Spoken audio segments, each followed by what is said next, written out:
right, let's go ahead and start by reading the chapter intro together. If you notice, I color-coded it. Blue is for you and black is for me. If you want to read along, please do so. Chapter 7.1.2, how can I compare the rate? Comparing rates in tables and graphs.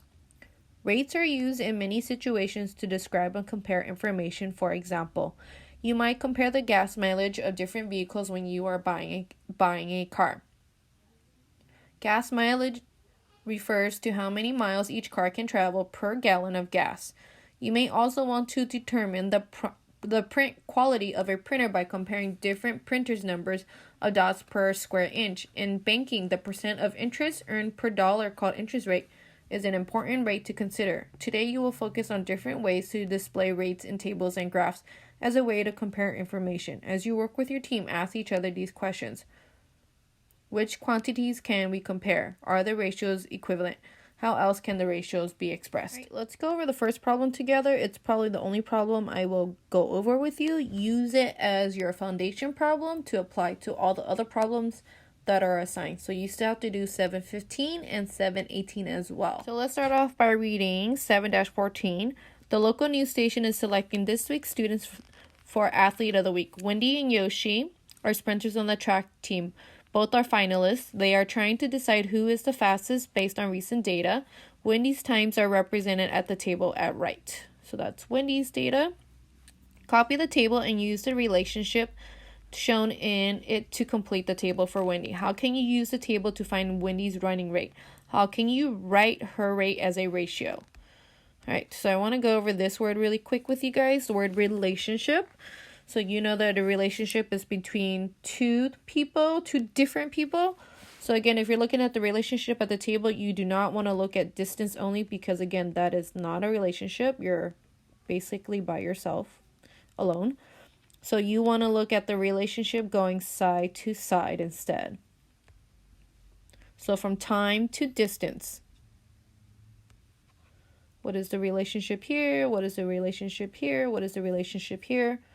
And this one as well.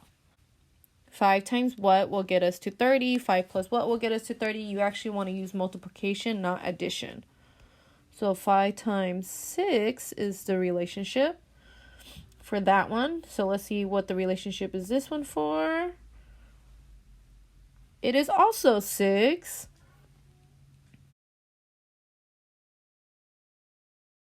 Oh, surprise! It's also 6. And the very last one, 55 times what gets us 330? Take a guess. It's also 6. So the relationship between time and distance is times 6 or a multiple of 6. So then you want to do the same thing for all those other numbers.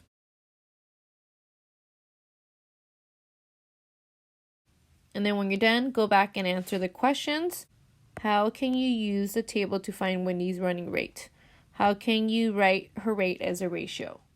Once you're done with part A, we're going to move on to part B. Part B says Yoshi can run 70 meters in 11 seconds, which can be expressed by the ratio 70 meters to 11 seconds.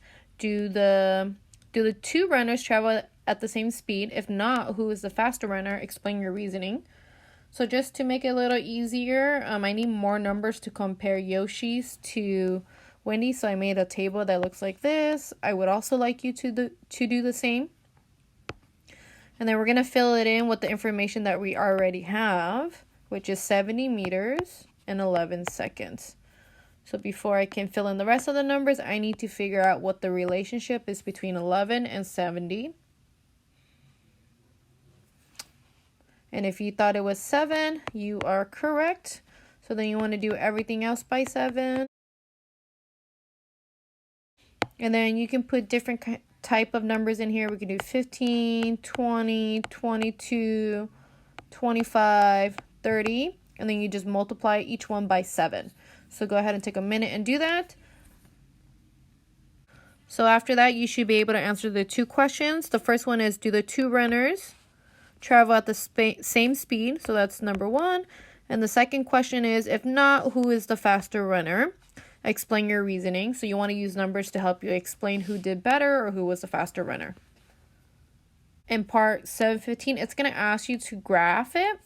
So because you already made a table, you don't need to make a table. You use the same one again. And just like in the definition earlier that I showed you, this first column is actually your x, and this is your y.